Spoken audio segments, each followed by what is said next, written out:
हरियाणा के हिसार जिले की शांत और संकरी गलियों में एक अनजान सा खत सरसरा रहा था। वो कोई साधारण चिट्ठी नहीं थी, बल्कि एक ऐसी चीख थी जो ऊंची ऊंची दीवारों के पीछे कैद सैकड़ों लड़कियों की तकलीफ को बयां कर रही थी। उस कागज पर कांपते हाथों से लिखे गए शब्द कुछ ऐसे थे। यहाँ आश्रम में मेरी जैसी सैकड़ों लड़कियों का शारीरिक शोषण हो रहा है। महाराज, जो खुद को भगवान का रूप बताते हैं, हम साध्वियों के साथ बलात्कार करते हैं। न कोई नाम, न कोई पता, जस्ट एक दर्द से भरी पुकार। यह पत्र किसी मामूली जगह नहीं, बल्कि सीधे देश के सबसे बड़े दफ्तर, प्रधानमंत्री अटल बिहारी वाजपेयी के पास भेजा गया था। यह 2002 की बात थी, जब यह चिट्ठी सिरसा के डेरा सच्चा सौदा आश्रम की नींव में सनसनी फैलाने वाली थी। कुछ ही दिन बीते थे कि सिरसा की हवा में एक और खौफनाक खबर तैरने लगी। रणजीत सिंह, जो उस आश्रम में रहने वाली एक साध्वी का भाई था और कभी डेरे का सबसे भरोसेमंद भक्त माना जाता था, उसे बेरहमी से मार डाला गया। यह हत्या कोई साधारण अपराध नहीं थी। 10 जुलाई 2002 की रात कुरुक्षेत्र के खानपुर कोलिया गांव में रणजीत अपने घर के बाहर खड़ा था। अचानक एक मोटरसाइकिल पर सवार दो लोग आए और कुछ ही पलों में गोलियों की तड़तड़ाहट ने रात का सन्नाटा चीर दिया। रणजीत का खून सड़क पर बह रहा था और हत्यारे अंधेरे में गायब हो गए। डेरे के भीतर यह बात फुसफुसाई जा रही थी कि रणजीत ने वही गुप्त पत्र लीक किया था। उसने उस सच को बाहर लाने की हिम्मत दिखाई थी, जिसे डेरा हमेशा के लिए दफन करना चाहता था। ये शक गुरमीत राम रहीम सिंह के दिमाग में घर कर गया था और उसने अपने गुर्गों को रणजीत को रास्ते से हटाने का हुक्म दे दिया। इसी दौरान सिरसा का एक छोटा सा अखबार, पूरा सच चलाने वाला पत्रकार रामचंद्र छत्रपति, उस गुमनाम पत्र को हाथ में ले चुका था। छत्रपति कोई बड़े नाम वाला पत्रकार नहीं था, लेकिन उसकी कलम में सच को उजागर करने की ताकत थी। उसने उस पत्र को अपने अखबार में छापने का फैसला किया। 30 मई 2002 को सिरसा के रोड़ी मार्केट में एक कार और पुलिस सिपाही की झड़प हुई। पुलिस ने जब कार की तलाशी ली तो उन्हें उस गुप्त पत्र की एक फोटोकॉपी मिली। यह खबर सिरसा में पहले से ही अंदर खाने चर्चा में थी, लेकिन छत्रपति ने इसे दुनिया के सामने लाने की ठानी। उसने अपने अखबार में पूरा पत्र जस का तस छाप दिया और शीर्षक रखा, धर्म के नाम पर साध्वियों का जीवन बर्बाद। यह खबर सिरसा की गलियों में आग की तरह फैल गई। लोग हैरान थे, कुछ डरे हुए थे और डेरे के समर्थक गुस्से से भरे थे। डेरा सच्चा सौदा के गुंडों ने तुरंत हरकत में आकर अखबार की प्रतियां छीन लीं और उन्हें आग के हवाले कर दिया। गुरमीत राम रहीम ने छत्रपति को धमकी भिजवाई कि वो माफी मांगे और खबर को वापस ले, लेकिन छत्रपति अपने उसूलों का पक्का था। उसने साफ मना कर दिया। इसके बाद डेरे के मैनेजर कृष्णलाल ने छत्रपति से मिलने की कोशिश की और समझौते का ऑफर दिया, लेकिन छत्रपति ने कहा, सच से समझौता नहीं होता। ये जवाब गुरमीत को नागवार गुजरा। फिर आया 23 अक्टूबर 2002 का दिन। उस शाम छत्रपति ने गुरमीत के खिलाफ एक और खबर छापी थी। रात करीब 8 बजे, जब वो अपने ऑफिस से घर लौटे, एक मोटरसाइकिल उनके घर के बाहर रुकी। किसी ने आवाज दी, रामचंद्र जी। जैसे ही वो बाहर आए, 5 गोलियां दागी गईं। पहली गोली उनके सीने में लगी, दूसरी कंधे पर और बाकी शरीर को छलनी कर गईं। खून से लथपथ छत्रपति जमीन पर गिर पड़े और हत्यारे मोटरसाइकिल पर सवार होकर भाग गए। सिरसा के लोग दहशत में थे। छत्रपति को पहले स्थानीय अस्पताल ले जाया गया, लेकिन वहां डॉक्टरों ने हाथ खड़े कर दिए। फिर उन्हें रोहतक के पीजीआईएमएस रेफर किया गया। वहां उनकी हालत नाजुक बनी रही। पुलिस ने उनका बयान लिया, जिसमें छत्रपति ने साफ कहा, मेरी हत्या के पीछे गुरमीत राम रहीम का हाथ है। लेकिन हैरानी की बात, सिरसा पुलिस ने उस बयान में गुरमीत का नाम तक दर्ज नहीं किया। हालत बिगड़ने पर उन्हें दिल्ली के अपोलो अस्पताल ले जाया गया, लेकिन 21 नवंबर 2002 को उनकी सांसें थम गईं। ये पहली बार था जब सिरसा की सड़कों पर लोग गुस्से से उतरे। डेरा मुर्दाबाद के नारे गूंजे, लेकिन पुलिस ने इसे जमीन विवाद का मामला बताकर दबाने की कोशिश की। ये महाराज कोई और नहीं, गुरमीत राम रहीम सिंह था, डेरा सच्चा सौदा का तीसरा गुरु। बाहर से वो सफेद चोले में भगवान का अवतार लगता था, लेकिन भीतर एक ऐसा शैतान छिपा था जिसने साध्वियों की जिंदगी नरक बना दी थी। लेकिन उस गुप्त पत्र में ऐसा क्या लिखा था कि उसे छुपाने के लिए 2 बेकसूर जिंदगियां खत्म कर दी गईं? उसकी गुफा में क्या क्या राज दफन थे? पीड़ित लड़कियों ने क्या बयां किया? सीबीआई ने उस अनाम लेखिका को कैसे ढूंढ निकाला? रणजीत सिंह को क्यों मारा गया? छत्रपति की हत्या का असली मकसद क्या था? और क्या सचमुच तत्कालीन प्रधानमंत्री मनमोहन सिंह ने इस मामले में कोई गुप्त मीटिंग की थी? चलिए इस कहानी को शुरू से जानते हैं। नमस्ते, मैं रवि। डेरा का मतलब होता है तंबू, एक अस्थायी ठिकाना। पंजाब, हरियाणा और राजस्थान में डेरे ऐसे आश्रमों के रूप में शुरू हुए जहां हर जाति, हर वर्ग के लोग बिना भेदभाव के साथ रह सकें। यहाँ न ऊंच नीच थी, न अमीर गरीब का फर्क। लोग साथ खाना बनाते, काम करते और यहाँ तक कि शादियां भी करते। ऐसा ही एक डेरा 29 अप्रैल 1948 को बाबा मस्ताना बलूचिस्तानी ने सिरसा में शुरू किया, डेरा सच्चा सौदा। मस्ताना का सपना था एक ऐसा समाज बनाना जहां इंसानियत सबसे बड़ा धर्म हो। उनके दौर में डेरा सचमुच सच्चाई और भक्ति का प्रतीक था। देश भर में करीब 40 आश्रम खड़े हुए, खासकर पंजाब, हरियाणा और राजस्थान में। 1960 में मस्ताना की मौत हुई। उनके जाने के बाद 1963 में डेरे की कमान संभाली बाबा शाह सतनाम ने। शाह सतनाम ने भी मस्ताना के सपनों को आगे बढ़ाया। उनके समय में डेरा और बड़ा हुआ और अध्यात्म की रोशनी फैलती रही। लेकिन 23 सितंबर 1990 को शाह सतनाम ने एक ऐसा फैसला लिया जिसने डेरे की दिशा बदल दी। अपने रिटायरमेंट से पहले उन्होंने तीसरे गुरु का ऐलान किया, गुरमीत राम रहीम सिंह। उस वक्त गुरमीत सिर्फ 23 साल का था, एक ऐसा नौजवान जिसके बारे में कोई खास नहीं जानता था। गुरमीत का गुरु बनना अपने आप में एक रहस्य है। सिरसा और आसपास के इलाकों में ये अफवाह फैली कि शाह सतनाम की कनपटी पर बंदूक रखकर गुरमीत का नाम घोषित करवाया गया था।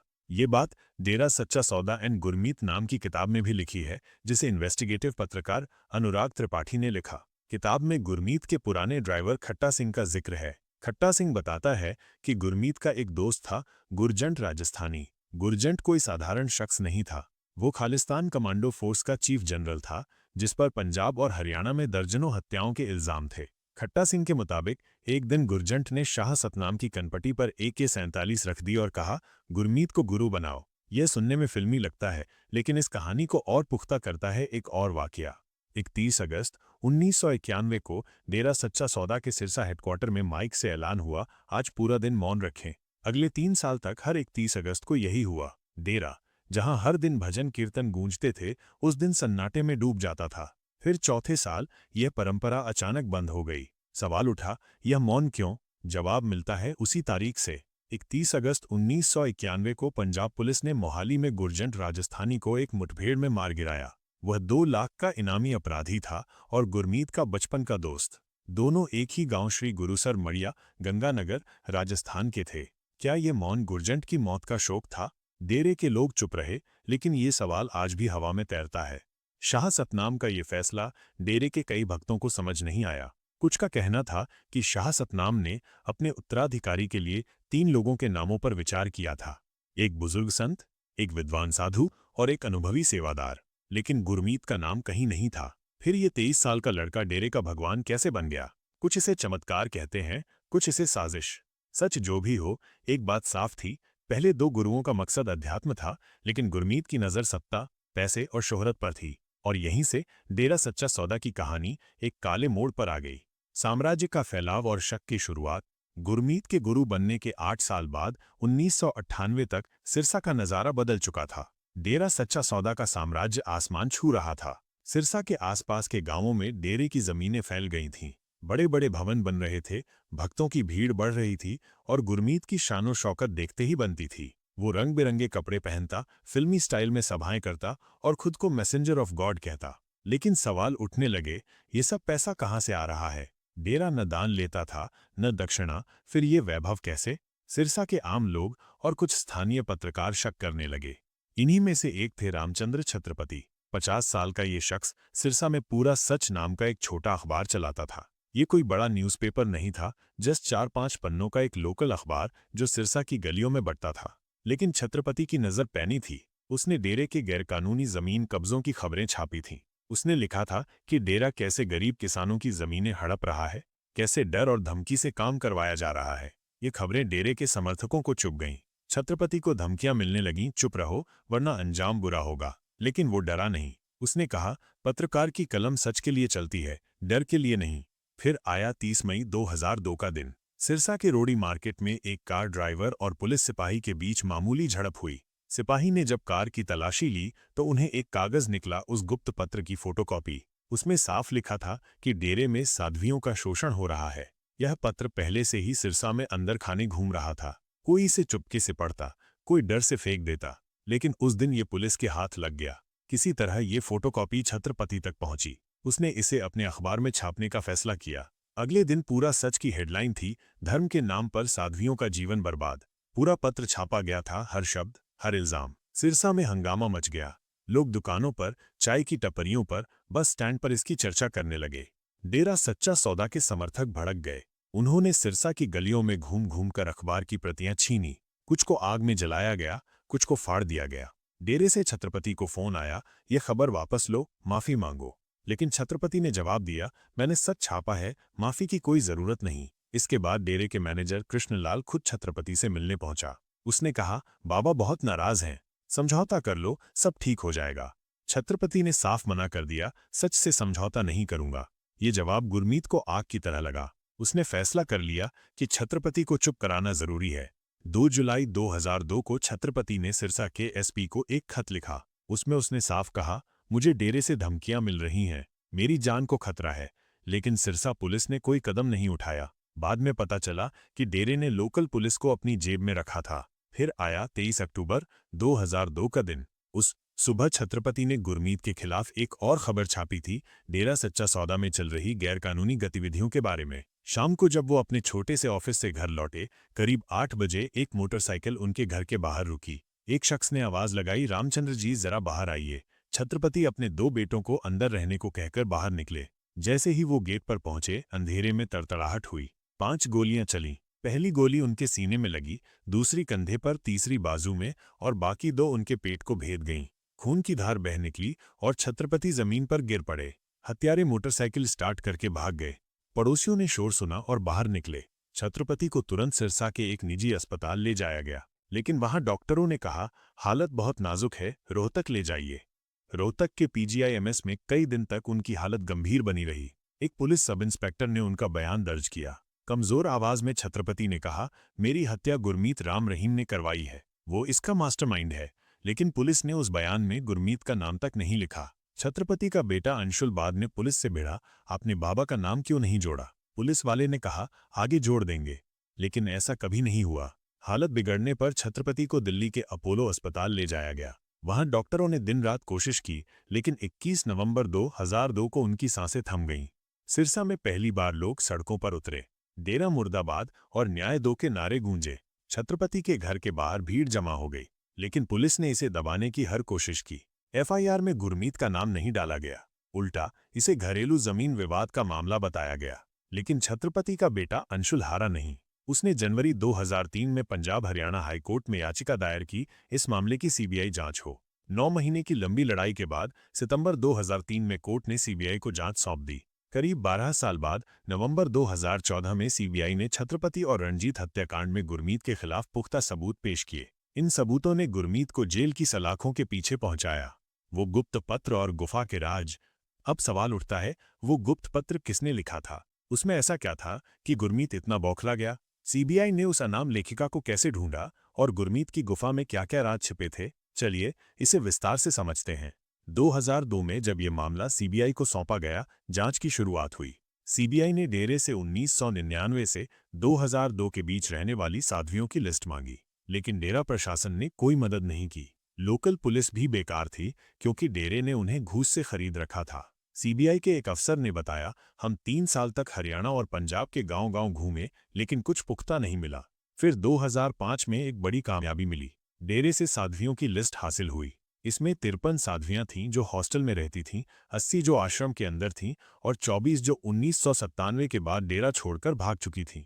इनमें से एक साध्वी बठिंडा में मिली। वो 1999 में डेरा छोड़कर भागी थी। सीबीआई की टीम जब उसके घर पहुंची तो पहले उसने कुछ भी बोलने से मना कर दिया। वो डरी हुई थी, उसकी आंखों में खौफ साफ दिखता था। लेकिन सीबीआई ने उसका भरोसा जीता। आखिरकार उसने मुंह खोला। उसने बताया, डेरा कोई आश्रम नहीं, एक जेल था। गुरमीत की गुफा में टीवी पर ब्लू फिल्में चलती थीं। उसके तकिए के पास हमेशा एक लोडेड रिवॉल्वर रखी होती थी। हर रात एक नई लड़की को बुलाया जाता था। जो मना करती उसे धमकाया जाता, मारपीट की जाती। उसने आगे कहा, मैं 2 साल तक वहां रही। हर 20-30 दिन बाद मेरा नंबर आता था। मुझे पता चला कि 35-40 दूसरी लड़कियों के साथ भी यही हो रहा था। हम सफ़ेद कपड़े पहनते थे, बाहर से देवी लगते थे, लेकिन हमारी जिंदगी नरक थी। उस साध्वी ने एक और चौंकाने वाला खुलासा किया, मैंने अपने परिवार को बताने की कोशिश की, लेकिन वे गुरमीत के भक्त थे। वे मुझ पर ही भड़क गए। डेरे में लड़कियों को आपस में बात करने की इजाज़त नहीं थी। फोन पर घरवालों से संपर्क की मनाही थी।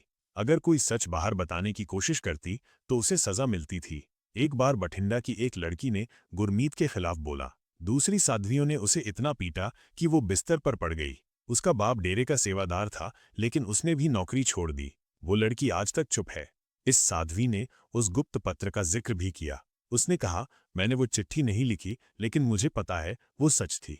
वो कुरुक्षेत्र की एक साध्वी ने लिखी थी। वो मेरे साथ डेरे में थी। एक रात गुरमीत ने उसे गुफा में बुलाया। उसने मना किया तो उसे बुरी तरह पीटा गया। वो किसी तरह भाग निकली। ये साध्वी रणजीत सिंह की बहन थी।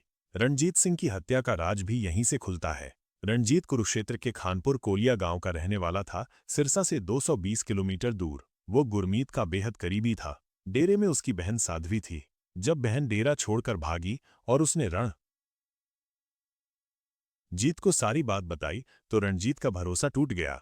उसने डेरे की सच्चाई बाहर लाने की कोशिश शुरू की। उसे शक हुआ कि वो गुप्त पत्र उसी ने लिखा या लीक किया। गुरमीत को ये बर्दाश्त नहीं हुआ। उसने अपने गुर्गों को हुक्म दिया, रणजीत को खत्म करो। 10 जुलाई 2002 की रात रणजीत को गोलियों से भून दिया गया। उसकी हत्या के बाद डेरे में डर का माहौल और गहरा हो गया। अब बात उस गुप्त पत्र की। वो पत्र कुरुक्षेत्र की उस साध्वी ने लिखा था जो रणजीत की बहन थी। उसने लिखा था, 2 साल पहले मैं साध्वी बनी। एक रात मुझे गुरमीत की गुफा में बुलाया गया। मैं खुश थी कि भगवान ने मुझे याद किया, लेकिन वहां पहुंचते ही मेरे पैरों तले जमीन खिसक गई। गुरमीत टीवी पर ब्लू फिल्म देख रहा था। उसके पास रिवॉल्वर थी। उसने मुझे पास बुलाया और कहा, तुमने मुझे अपना सब कुछ सौंपा है। फिर उसने मेरा रेप किया। इसके बाद हर 20-30 दिन बाद मेरी बारी आती। मुझे पता चला कि वो दूसरी लड़कियों के साथ भी ऐसा करता है। डेरे में 35-40 साध्वियां हैं। उनकी जिंदगी नरक है। उसने आगे लिखा, मैंने अपने भाई रणजीत को बताया। उसने कहा कि वो सच बाहर लाएगा, लेकिन डेरे के गुंडों को शक हो गया। कुरुक्षेत्र, बठिंडा, मनसा, पटियाला, लुधियाना की कई लड़कियां डेरा छोड़कर भागीं, लेकिन डर से चुप हैं। यह पत्र पहले सिरसा में घूमा, फिर किसी तरह प्रधानमंत्री दफ्तर पहुंचा। सीबीआई की जांच और सजा। सीबीआई ने जब जांच शुरू की तो उसे कई मुश्किलों का सामना करना पड़ा। डेरा और लोकल पुलिस का कोई सहयोग नहीं मिला, लेकिन 2005 में साध्वियों की लिस्ट और बठिंडा की साध्वी की गवाही से रास्ता खुला। सीबीआई ने गुरमीत की गुफा की तलाशी ली। वहां से रिवॉल्वर, अश्लील फिल्मों की सीडी और साध्वियों के कपड़े मिले। कई साध्वियों ने गवाही दी कि उन्हें धमकाया जाता था। कुछ ने बताया कि गुरमीत उन्हें शारीरिक संबंध के लिए मजबूर करता था और मना करने पर मारपीट होती थी। रणजीत और छत्रपति की हत्या में गुरमीत के गुर्गों कुलदीप सिंह, निर्मल सिंह और कृष्णलाल का हाथ पाया गया। सीबीआई ने साबित किया कि दोनों हत्याएं गुरमीत के इशारे पर हुईं। 2014 में सबूत कोर्ट में पेश हुए। 25 अगस्त 2017 को पंचकूला की विशेष सीबीआई कोर्ट ने गुरमीत को 2 साध्वियों के बलात्कार का दोषी ठहराया और 20 साल की सजा सुनाई। बाद में रणजीत और छत्रपति हत्याकांड में भी उसे उम्रकैद की सजा मिली। मनमोहन सिंह का जिक्र भी किताब में है। 2007 में जब वो प्रधानमंत्री थे, उन्होंने सीबीआई से एक गुप्त मीटिंग में कहा, डेरा का प्रभाव सियासत पर बढ़ रहा है, इसे जल्द सुलझाएं। ये दबाव था क्योंकि डेरे के लाखों भक्त हरियाणा और पंजाब में वोटर थे। गुरमीत आज रोहतक की सुनारिया जेल में है, लेकिन सवाल बाकी हैं, कितनी लड़कियों की जिंदगी बर्बाद हुई, कितने सच अभी दफन है। डेरा सच्चा सौदा की ये कहानी हमें सिखाती है कि अंधविश्वास और भक्ति की आड़ में कितना बड़ा पाप छिप सकता है। क्या आपके पास कोई जवाब है?